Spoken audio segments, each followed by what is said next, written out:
Assalamualaikum class, welcome back to this lecture series on advanced web application development and आज के इस lecture में हम बात करेंगे एक्शन लिंक HTML हेल्पर इन ASP.NET MVC वेब एप्लीकेशन। इस लेक्चर में हम बात करेंगे एक्शन लिंक HTML हेल्पर्स की जिसके थ्रू हम किसी वेब पेज के ऊपर हाइपरलिंक्स जनरेट कर सकते हैं।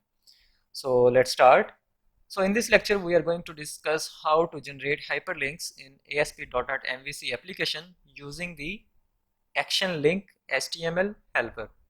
So hyperlinks mostly use होते हैं to navigate from one page of a website to another. So आज के इस लेक्चर में हम जो एग्जांपल डिस्कस करेंगे उसमें भी हम यही काम करेंगे कि एक वेबसाइट के एक पेज से दूसरे पेज के ऊपर हम किस तरह से नेविगेट कर सकते हैं। So here we have an example जो कि हम जिसके ऊपर आज का लेक्चर हम फोकस करेंगे। So let us understand the need and use of action link HTML helper with an example. So we want to display all the employees in a bulleted list as shown in the image. जैसा कि आपको यहाँ पे एक employ list नज़र आ रही है। एक वेब पेज के ऊपर हम ये एम्प्लॉय नेम्स डिस्प्ले करवाएंगे एंड फिर ये आपको देख सकते हैं कि ये जो नेम्स हैं ये हाइपर लिंक्ड हैं और इनको हाइपर लिंक करेंगे सो दैट अगर हम किसी एम्प्लॉय नेम के ऊपर क्लिक करते हैं तो हमें ये हाइपर लिंक ले जाए to another page of the same website जो कि जहाँ पे इस एम्प्लॉय की डिटेल्स पड़ी हुई हो। ठीक है। So please have a look at the employee's name. Here we rendered the employees names as hyperlinks और ये जो names हैं employee names हैं ये hyperlinked हैं और ये hyperlink के थ्रू ही अगर जब हम इसके ऊपर क्लिक करेंगे तो ये हमें एक न्यू पेज के ऊपर लेके जाएंगे। So when we click on the above name hyperlink, then we need to redirect the employee details page where we will display the full details of the employees as shown in the. So again, when we click on the back to list button, it will redirect to the employee list page. ठीक है। मतलब आज की हमारी example है क्या, सबसे पहले तो हम टू वेब पेजेस जनरेट करवाएंगे, एक के ऊपर उसके नेम्स एम्प्लॉय लिस्ट्स होगी या एम्प्लॉय नेम्स होंगे और दूसरी लिस्ट जो हम जनरेट करवाएंगे या दूसरा जो पेज जनरेट करवाएंगे उसके ऊपर एम्प्लॉय डिटेल्स और इन दोनों को आपस में कनेक्ट करना है हमने हाइपरलिंक के थ्रू। हाइपरलिंक किस तरह से हमने करना है, हमने जो एम्प्लॉय लिस्ट में जो एम्प्लॉय नेम्स पड़े हुए हैं उनको हाइपरलिंक करेंगे सो दैट जब कोई यूज़र उन एम्प्लॉय नेम्स के ऊपर क्लिक करता है, किसी एक नेम के ऊपर क्लिक करता है तो उसको उसके पर्टिकुलर डिटेल्स के ऊपर ले जाए, जाके जो कि employee details table employee details page है उसके ऊपर ले जाए और वहाँ से उसको उसकी जो डिटेल्स हैं वो डिस्प्ले करवाए। और सिमिलरली अगर हम एम्प्लॉय लिस्ट के ऊपर वापस जाना चाह रहे हैं, एम्प्लॉय नेम्स वाले पेज के ऊपर वापस जाना चाह रहे हैं तो वो बैक टू लिस्ट के ऊपर क्लिक करे तो वो उसे बैक एम्प्लॉय लिस्ट के ऊपर या एम्प्लॉय लिस्ट पेज के ऊपर लेके जाए उसे। ये तो हमारी आज की एग्जांपल है। Let's discuss how we can do all these things practically in Visual Studio. Here we are in Visual Studio 2019 और यहाँ से हम अपना जो प्रीवियस लेक्चर में हमने प्रोजेक्ट क्रिएट किया था उसी को ही कंटिन्यू करेंगे। वो प्रोजेक्ट हमारा था MVC_DB कनेक्टिविटी। मैं इसके ऊपर क्लिक कर रहा हूँ। अगर हम इसको एग्जीक्यूट करें यहाँ आप देख सकते हैं कि ये आपकी वेब पेज जनरेट हो रहा है जो कि आपका इंडेक्स मेथड है, एम्प्लॉय कंट्रोलर के अंदर index method, index section method. और यहाँ पे आपको एम्प्लॉय की सारी डिटेल्स नज़र आ रही हैं लाइक नेम, जेंडर और ये पूरे का पूरा एक्चुअली टेबल है जो कि हम डाटाबेस से रिट्रीव करवा रहे हैं। एक्चुअली अब हम इसको थोड़ा सा मॉडिफाई करना चाहते हैं कि हम एक्चुअली यहाँ पे अब टू वेब पेजेस जनरेट करवाएंगे। एक वेब पेज के ऊपर हम सिंपली एम्प्लॉय नेम्स रखना चाहते हैं और उनको हम हाइपर लिंक करेंगे उस एम्प्लॉय की डिटेल्स के साथ। अगर मैं किसी एम्प्लॉय नेम के ऊपर क्लिक करता हूँ तो वो हमें ले जाए उसके दूसरे वेब पेज के ऊपर जहाँ पे उस एम्प्लॉय की डिटेल्स पड़ी हुई हों। अगर मैं किसी एम्प्लॉय नेम के ऊपर क्लिक करूँ तो वो मुझे ले जाए उस एम्प्लॉय की डिटेल्स के ऊपर जो कि उसी वेब एप्लीकेशन के किसी और वेब पेज के ऊपर पड़ी हुई होंगी। अब इस प्रोजेक्ट को हम मॉडिफाई करते हैं अकॉर्डिंग टू आवर रिक्वायरमेंट्स। उसके लिए सबसे पहले हमें एम्प्लॉय कंट्रोलर के अंदर कुछ मॉडिफिकेशंस करना होंगी। एम्प्लॉय कंट्रोलर के अंदर अगर हम जाएँ तो यहाँ पे हमारे पास पहले एक इंडेक्स एक्शन मेथड है। उसके लिए हम सबसे पहले एक न्यू एक्शन मेथड क्रिएट करते हैं। सपोज इसे हम नाम दे देते हैं पब्लिक एक्शन रिजल्ट और इस मेथड का हम नाम दे देते हैं सपोज डिटेल्स। और इसमें हमने करना क्या है, चूँकि ये एक्शन रिजल्ट टाइप का है तो ये क्या रिटर्न करवाएगा, रिटर्न करवाएगा एक व्यू। ओके। अब हमने इसमें करना क्या है, हमने एक्चुअली डिटेल्स शो करवाई है किसी एम्प्लॉय की। इसके लिए सपोज हम इसको पास कर देते हैं आईडी, एक पैरामीटर पास कर देते हैं ताकि उस पैरामीटर के अकॉर्डिंग, उस आईडी के अकॉर्डिंग, या जिस एम्प्लॉय का वो एम्प्लॉय आईडी हो उसकी वो डिटेल्स डिस्प्ले करवाए। हम यहाँ पे क्या करते हैं, एम्प्लॉय डीबी कॉन्टेक्स्ट, और इसका ऑब्जेक्ट क्रिएट करते हैं सपोज डीबी कॉन्टेक्स्ट, और equal to new employee DB context.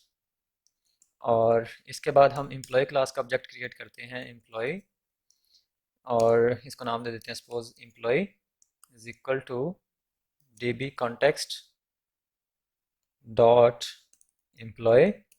और ये क्या करे, ये उसकी जो सिंगल वैल्यू उठाए सपोज, और सपोज हम उसको नाम दे देते हैं, कोई वेरिएबल जनरेट करते हैं एक्स, और इसमें क्या करे, एक्स डॉट कौन सा उठाए, जिसकी एम्प्लॉय आईडी हो। ठीक है, जिस एम्प्लॉय की एम्प्लॉय आईडी हो उस एम्प्लॉय आईडी को उठाए और वो रिटर्न करवा दे। और सिंपली ये जो है हम एम्प्लॉय का ऑब्जेक्ट वो पास कर रहे हैं व्यू को। ओके, ये हमारा डिटेल्स मेथड है। और अब ये क्या काम करेगा, सिंपली हम एक ऑब्जेक्ट क्रिएट कर रहे हैं डीबी कॉन्टेक्स्ट क्लास का, उसके बाद एम्प्लॉय क्लास का ऑब्जेक्ट क्रिएट किया जो कि डीबी कॉन्टेक्स्ट ऑब्जेक्ट के थ्रू एम्प्लॉयज़ की जो एम्प्लॉय आईडी मैच करे उसकी एक सिंगल वैल्यू उठाए। सारे एम्प्लॉयज़ की डिटेल्स नहीं उठाए, बल्कि जिसकी आईडी पास हो डिटेल्स मेथड के अंदर, डिटेल्स एक्शन मेथड के अंदर, जस्ट वही एम्प्लॉय आईडी उठाए। ठीक है, ये हमारी मॉडिफिकेशन थी जो हमने करनी थी कंट्रोलर के अंदर। इसी के अकॉर्डिंगली अब हमें क्या करना होगा, अब हमें इसके इंडेक्स और डिटेल्स जो एक्शन मेथड्स हैं इनके व्यूज़ को मॉडिफाई करना होगा। क्योंकि इंडेक्स एक्शन मेथड में हम क्या करना चाह रहे हैं, सिर्फ ये जो एम्प्लॉय लिस्ट है या जो एम्प्लॉय है उसकी लिस्ट जनरेट करवाना चाह रहे हैं। मीन्स के व्यूज़, इंडेक्स व्यू के ऊपर जस्ट एम्प्लॉयज़ की जो लिस्ट है वो नज़र आए, मतलब सिर्फ एम्प्लॉय के नेम्स नज़र आए। अकॉर्डिंगली हम मॉडिफाई करते हैं इस इंडेक्स एक्शन मेथड के व्यू को, एंड सिमिलरली फिर डिटेल्स एक्शन मेथड के लिए इसका व्यू जनरेट करते हैं। सबसे पहले हम इंडेक्स एक्शन मेथड जो है उसको मॉडिफाई करते हैं। उसके लिए हम यहाँ पे इंडेक्स के ऊपर क्लिक करते हैं, व्यूज़ के अंदर जो एम्प्लॉय फोल्डर्स के अंदर जो index dot C S H T M L file पड़ी हुई है उसको। ये हमारे पास इंडेक्स एक्शन मेथड है। सपोज हम इसको अब क्या करते हैं, ये नीचे वाला पार्ट जो सारा है हम इसको इरेज करते हैं, और according to our new requirements हम इसको मॉडिफाई करते हैं। Let's modify this. Using MVC DB connectivity dot models, और इसके बाद हम इसका जो हेडर है, सपोज हम यहाँ पे एक सेक्शन जनरेट करवा देते हैं। ओके, यहाँ पे अब हमने क्या करना है, हम एक सेक्शन जनरेट करवाते हैं div, और style is equal to suppose font family is equal to, और font family Arial suppose. Okay, ये हमारा सेक्शन जनरेट हो गया वेब पेज के ऊपर, और इस सेक्शन के ऊपर हम क्या करना चाह रहे हैं, एक सपोज हम, हमारे पास जो उसका टाइटल है वो देना चाह रहे हैं इंडेक्स। सपोज हम इसको इंडेक्स के बजाय हम इसे क्या देते हैं, एम्प्लॉय लिस्ट। और इसके बाद हम क्या करना चाहते हैं, सपोज हम यहाँ पे एक हेडर डिस्प्ले करवाना चाहते हैं ऑफ हेडिंग ऑफ 2, और इसमें हम डिस्प्ले करवा देते हैं एम्प्लॉय लिस्ट। और इसके बाद हम क्या करना चाहते हैं, हम एक्चुअली क्या करना चाहते हैं, हम लिस्ट डिस्प्ले करवाना चाहते हैं किसकी, एम्प्लॉयज़ के नेम्स की। सपोज हम उसको अनऑर्डर लिस्ट कह देते हैं, और इस अनऑर्डर लिस्ट में हम क्या करना चाह रहे हैं, जो एम्प्लॉयज़ हमारे हैं उसके अंदर हर एक जो एम्प्लॉय है उसकी वो डिस्प्ले करवाना चाहते हैं, जो उसका एम्प्लॉय का जो नेम है वो डिस्प्ले करवाना चाहते हैं। तो उसके लिए हमें क्या करना पड़ेगा, फॉर ईच एम्प्लॉय क्लास का जो एम्प्लॉय ऑब्जेक्ट है उसका हम क्या करना चाह रहे हैं, कहाँ पे, एम्प्लॉय इन मॉडल, जो ये हम ऊपर पास कर रहे हैं, मॉडल बना रहे हैं, उसका जो एम्प्लॉय ऑब्जेक्ट है उसका हम क्या करना चाह रहे हैं, हर एक जो उसका एम्प्लॉय है वो डिस्प्ले करवाना चाह रहे हैं। तो उसके लिए हमें क्या करना पड़ेगा, सपोज हम एक लिस्ट की फॉर्म में डिस्प्ले करवाना चाह रहे थे, हम इसे लिस्ट क्या देते हैं, एट HTML। और चूंकि हम इसे हाइपर लिंक करना चाह रहे हैं, तो हाइपर लिंक करने के लिए हमें क्या करना पड़ेगा, at HTML dot action link, okay, action link. इसके बाद हम इसको कुछ पैरामीटर्स पास करते हैं। अब पैरामीटर्स में इसमें डिफरेंट वैल्यूज हो सकती हैं। सबसे पहले हम इसे देते हैं जो हम हाइपरलिंक चीज़ करना चाह रहे हैं, जिसको हम हाइपरलिंक करना चाह रहे हैं। सो हम हाइपरलिंक किसको करना चाह रहे हैं? हम जो एम्प्लॉय जो नेम है उसको हाइपरलिंक करना चाह रहे हैं, ठीक है। सो इट्स एम्प्लॉय, जो एम्प्लॉय नेम है उसको हाइपरलिंक करना चाह रहे हैं। सो पहला पैरामीटर हमने एक्शन लिंक मेथड को हमने दे दिया एम्प्लॉय नेम। अब उसका नेम डिस्प्ले होगा और साथ में वो हाइपरलिंक होगा, ठीक है। अब इसके बाद हम क्या करते हैं, एक्शन लिंक के अंदर हम वो एक्शन मेथड देते हैं या वो व्यू देते हैं जिसके ऊपर हम इसको हाइपरलिंक करवाना चाह रहे हैं, ठीक है। सो चूंकि अगर हम क्या करना चाह रहे हैं, अगर वो नेम के ऊपर क्लिक हो तो वो किस मेथड के ऊपर उसे लेके जाए, डिटेल्स मेथड के ऊपर लेके जाए, ठीक है। और सपोज अगर हम इसको, अगर हम सेम कंट्रोलर के एक्शन मेथड के ऊपर लेके जाना चाह रहे हैं तो सिर्फ हम इसे यही पैरामीटर देते हैं। लेकिन अगर हम इसे किसी और कंट्रोलर के एक्शन मेथड के ऊपर लेके जाना चाह रहे हैं तो फिर उसे हम इसे थर्ड पैरामीटर देते हैं कि ये इसे, सपोज हम एम्प्लॉय कंट्रोलर के अंदर हैं तो एम्प्लॉय कंट्रोलर का इंडेक्स मेथड है, इंडेक्स मेथड के थ्रू ये व्यू जनरेट करवा रहे हैं। और अगर हम डिटेल्स मेथड के ऊपर लेके जाना चाहें तो सिर्फ इतना करेंगे। लेकिन अगर हम डिटेल्स मेथड जो किसी और कंट्रोलर के अंदर है, सपोज वो होम कंट्रोलर के अंदर है, तो फिर उसे हम थर्ड पैरामीटर देते हैं उस कंट्रोलर का, ठीक है। लेकिन चूंकि हम अभी सेम कंट्रोलर के अंदर ही जो हमारा एक्शन मेथड है उसी के ऊपर उसको मूव करवाना चाह रहे हैं, हम सिर्फ यहाँ पे से डिटेल्स या उस एक्शन मेथड का नाम ही देंगे और जो हमारे पास कंट्रोलर नेम है वो हम नहीं देंगे, ठीक है। और इसके बाद थर्ड पैरामीटर हम इसे देते हैं कि वो किस रेफरेंस के साथ उसको लेना चाह रहे हैं। कोई रेफरेंस करना चाह रहे हैं तो रेफरेंस हम करना चाह रहे हैं यस किसकी बेसिस के ऊपर, उस आईडी की बेसिस के ऊपर, which is employee dot employee ID, which is employee dot employee, sorry, employee dot employee ID, ठीक है। ये हमारा एक्शन लिंक मेथड जो है ये कंप्लीट हो गया। ये क्या करेगा, अब ये जो एम्प्लॉय नेम होगा, एक्चुअली ये हर एक फॉर ईच एम्प्लॉय नेम, ठीक है, से हर एम्प्लॉयज़ के जो नेम है एम्प्लॉय टेबल के अंदर जितने भी नेम्स हैं उन सारों की एक लिस्ट जनरेट करेगा और उनके जो नेम्स हैं उनको हाइपरलिंक करेगा। और हाइपरलिंक होने के बाद जब हम किसी नेम के ऊपर क्लिक करेंगे तो उसको कहाँ पे ले जाएगा, डिटेल्स कंट्रोलर के ऊपर लेके जाएगा। डिटेल्स कंट्रोलर में कहाँ पे लेके जाएगा, जहाँ पे वो एम्प्लॉय आईडी उस एम्प्लॉय आईडी के इक्वल होगी। इंडेक्स व्यू के बाद नेक्स्ट अब हमने क्या करना है, अगर हम एम्प्लॉय कंट्रोलर के ऊपर जाएं तो यहाँ पे अगर हम देखें तो हमने इंडेक्स मेथड के लिए जो व्यू है वो क्रिएट कर लिया है। नेक्स्ट अब हमने क्या करना है कि हम जो डिटेल्स एम्प्लॉय की हैं वो डिस्प्ले करवाना चाह रहे हैं, तो उसके लिए हमें डिटेल्स कंट्रोलर के अगेंस्ट डिटेल्स व्यू क्रिएट करना है। तो उसके लिए आप यहाँ पे एम्प्लॉय फोल्डर के ऊपर जो कि एम्प्लॉय कंट्रोलर है इसके ऊपर राइट क्लिक करके और ऐड के बाद व्यू के ऊपर जाके आप उसको व्यू को क्रिएट कर सकते हैं। और एक और मेथड है जिसके थ्रू आप व्यूज को क्रिएट कर सकते हैं। आप जिस कंट्रोलर के लिए आप सॉरी जिस एक्शन मेथड के लिए आप व्यू क्रिएट करना चाह रहे हैं, आप उस एक्शन मेथड के ऊपर राइट क्लिक करके ऐड व्यू के ऊपर क्लिक करें तो ये उसके लिए करस्पॉन्डिंग जो व्यू है वो क्रिएट कर देता है। आप यहाँ पे ऐड पे क्लिक करेंगे तो यहाँ पे आप देख सकते हैं कि जो आपके एक्शन मेथड का नाम है वही इसको व्यू का नाम भी आ रहा है। तो आप इसको एज इट इज़ ऐड के ऊपर क्लिक कर देंगे। ये अब हमारे पास है डिटेल्स व्यू। और अगर आप व्यूज फोल्डर के अंदर देखें एम्प्लॉय के अंदर तो आपको यहाँ पे details dot C S H T M L नज़र आ रही है फाइल, ठीक है। अब हम इसको अपनी रिक्वायरमेंट के अकॉर्डिंग मॉडिफाई करते हैं। तो सबसे पहले हम क्या करेंगे, एट मॉडल, इसको मॉडल पास करेंगे क्या, जो कि हमारा प्रोजेक्ट में जो मॉडल्स फोल्डर में जो एम्प्लॉयज़ का जो मॉडल पड़ा हुआ है उसको हम एज ए मॉडल पास कर रहे हैं इस डिटेल्स व्यू को। और इसके बाद हम इसे टाइटल दे रहे हैं और इसको हम दे देते हैं लाइक एम्प्लॉयज़ डिटेल्स। और इसके बाद हम सपोज इस व्यू के ऊपर एक सेक्शन जनरेट करना चाह रहे हैं और इसे हम उसके लिए हम करेंगे डिव और इसमें हम पास कर देते हैं सपोज पहले हम ये इसका एक हेडर जनरेट करवाते हैं डिटेल्स का, या इसे हम क्या देते हैं एम्प्लॉय डिटेल्स। और इसके बाद हम जैसे ही वो यूज़र उसके नेम के ऊपर क्लिक करें इंडेक्स व्यू के ऊपर तो उसकी जो डिटेल्स हैं वो सामने आनी चाहिए। तो सपोज हम वो जो डिटेल्स हैं वो एक डिटेल लिस्ट में शो करवाना चाह रहे हैं, उसके लिए DL और इसको हम यूज़ करते हैं with D T detail term, sorry it's D T और डिटेल डिस्क्रिप्शन के साथ।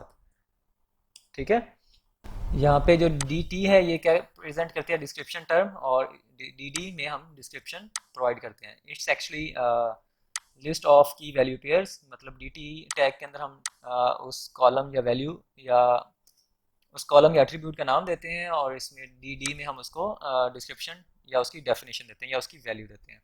सो इसके लिए हम सबसे पहले क्या करते हैं, at H T M L dot display name for, और इसमें हम क्या करते हैं, जो मॉडल हमने क्रिएट किया है उस मॉडल में से हम क्या लेना चाह रहे हैं, मॉडल डॉट नेम, मीन्स के जो फर्स्ट एट्रीब्यूट है हमारा वो लेना चाह रहे हैं, ये जो फर्स्ट कॉलम है वो लेना चाह रहे हैं। और इसके बाद हम क्या करना चाह रहे हैं, डिस्प्ले फॉर, मीन्स कि हम जो वो मॉडल है उसकी वैल्यू पास करना चाह रहे हैं।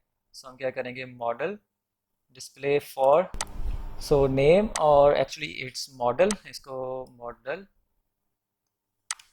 और अब हम इसको कॉपी करते हैं फॉर रिमेनिंग एट्रीब्यूट्स या रिमेनिंग कॉलम्स। और यहाँ पे हमें इस करना होगा लाइक सेकंड एट्रीब्यूट के लिए, थर्ड एट्रीब्यूट के लिए, फोर्थ एंड फिफ्थ। सो पहला हमारा एट्रीब्यूट नेम है और उसकी वैल्यू, देन हमारे पास यहाँ पे जेंडर और जेंडर वैल्यू, और फिर उसके बाद डिपार्टमेंट और देन उसकी वैल्यू डिपार्टमेंट। डिपार्टमेंट के बाद हमारे पास सैलरी, सैलरी और salary value, then last attribute हमारे पास या लास्ट कॉलम है टेबल के अंदर सिटी का, so city value and pair. Okay, ये डिस्क्रिप्शन लिस्ट जनरेट हो गई। इसके बाद सेक्शन आ रहा है हमारे पास, एंड हो रहा है यहाँ पे। और उसके बाद अगर हम जो एग्जांपल हमने डिस्कस की थी, हमने वहाँ पे कहा था कि डिटेल्स व्यू जो है हमारा, वो डिटेल्स पेज जो जनरेट करेगा उसमें उस एम्प्लॉय की डिटेल्स आएँ, और एट द एंड एक हमने क्या करना है, एक हाइपर लिंक जनरेट करवाना है जो हमें वापस एम्प्लॉयज़ लिस्ट के ऊपर लेकर जाए। सो उसके लिए हम क्या करते हैं, यहाँ पे एक्सपोज एक पैरा जनरेट करवाते हैं, और इसमें हम क्या करते हैं, at H T M L, और इसमें हम क्या करते हैं, एक्शन लिंक के थ्रू, एक्शन लिंक के थ्रू हम क्या कर रहे हैं, एक स्ट्रिंग डिस्प्ले करवाते हैं जो कि हाइपर लिंक्ड हो बैक टू एम्प्लॉय लिस्ट। और इसके बाद हम इसको किसके ऊपर हाइपर लिंक करना चाह रहे हैं, किस एक्शन मेथड के ऊपर हाइपर लिंक करना चाह रहे हैं, तो उसको एज ए पैरामीटर देंगे। सो सपोज हम इंडेक्स एक्शन मेथड के ऊपर इसे लेके जाना चाह रहे हैं, सो ये दिया। सो अब ये जो बैक टू एम्प्लॉय लिस्ट है, ये एक हाइपर लिंक्ड स्ट्रिंग नज़र आएगी जिसके ऊपर हम क्लिक करेंगे तो हमें इंडेक्स मेथड के ऊपर ले जाएगी of the same controller, employee controller के इंडेक्स मेथड के ऊपर लेके जाएगी। अगर हम चाहते हैं कि हम इसको किसी और कंट्रोलर के एक्शन मेथड के ऊपर लेके जाना चाह रहे हैं, तो फिर साथ में एज ए थर्ड पैरामीटर हमें उस कंट्रोलर का नाम भी देना होता है। ठीक है, लेकिन चूंकि हम इसी कंट्रोलर के किसी और मेथड के ऊपर, एक्शन मेथड के ऊपर लेके जाना चाह रहे हैं, तो सिर्फ हम उसी एक्शन मेथड का नाम देंगे जो कि यहाँ पे इंडेक्स है। सो इसको सेव करते हैं और हमारा जो इंडेक्स व्यू है उसको जाके रन करते हैं। So here you can see, ये हमारे पास हम कॉल कर रहे हैं कंट्रोलर, एम्प्लॉय कंट्रोलर का इंडेक्स एक्शन मेथड, और यहाँ पे हमारे पास एम्प्लॉय लिस्ट आ रही है जिसमें एम्प्लॉय नेम्स आ रहे हैं। और अगर हम इसमें किसी के ऊपर भी क्लिक करते हैं, किसी एम्प्लॉय नेम के ऊपर, तो ये हमें ले जाएगा डिटेल्स कंट्रोलर के ऊपर, सॉरी डिटेल्स एक्शन मेथड के ऊपर, और उसकी ये एम्प्लॉय आईडी है और उसकी यहाँ पे हमें वो एम्प्लॉय डिटेल्स दिखा रहा है। और सिमिलरली लास्ट पे हमने जो स्ट्रिंग डिस्प्ले करवाई थी बैक टू एम्प्लॉय लिस्ट, और अगर हम इस पर क्लिक करेंगे तो ये हमें वापस ले जाएगा इंडेक्स मेथड के ऊपर जहाँ पे हमारी एम्प्लॉय लिस्ट पड़ी हुई है। ठीक है, सपोज मैं यहाँ पे किसी और के ऊपर क्लिक करता हूँ नेम पे, और चूंकि ये हाइपर लिंक्ड है और हाइपर लिंक है ये डिटेल्स मेथड के ऊपर, तो ये हमें इसके डिटेल्स मेथड के ऊपर लेके जाएगा, और वहाँ से जो हमारे पास डिटेल्स पड़ी हुई हैं इस एम्प्लॉय की, वो हमें डिस्प्ले करवा रहा है। और अगर यहाँ पे आप देखें तो यहाँ पे एम्प्लॉय आईडी भी आ रही है। ठीक है, सो सपोज मैं यहाँ पे एम्प्लॉय आईडी चेंज करता हूँ, सपोज मैं यहाँ पे 3 इंटर करता हूँ, तो ये थर्ड जो एम्प्लॉय आईडी पे एम्प्लॉय नेम होगा उसकी डिस्प्ले करेगा डिटेल्स। और एज यू कैन सी ये एम्प्लॉय डिटेल्स आ रही हैं। और अगर हम वापस लेके जाएँ तो देखते हैं थर्ड पे कौन सा एम्प्लॉय है, तो यू कैन सी यहाँ पे ये एम्प्लॉय है और इसकी डिटेल्स हमें वो डिस्प्ले करवा रहा है। ठीक है, so that's it for this lecture on HTML action link के ASP.NET MVC वेब एप्लीकेशन में हम हाइपरलिंक्स किस तरह से करते हैं और एक एक्शन मेथड से दूसरे एक्शन मेथड के ऊपर हम किस तरह से नेविगेट कर सकते हैं यूजिंग एक्शन लिंक्स या हाइपरलिंक्स। सो नेक्स्ट वीडियो में हम बात करेंगे कि डेटाबेस से मल्टीपल टेबल्स में से डाटा को किस तरह से रिट्रीव किया जा सकता है।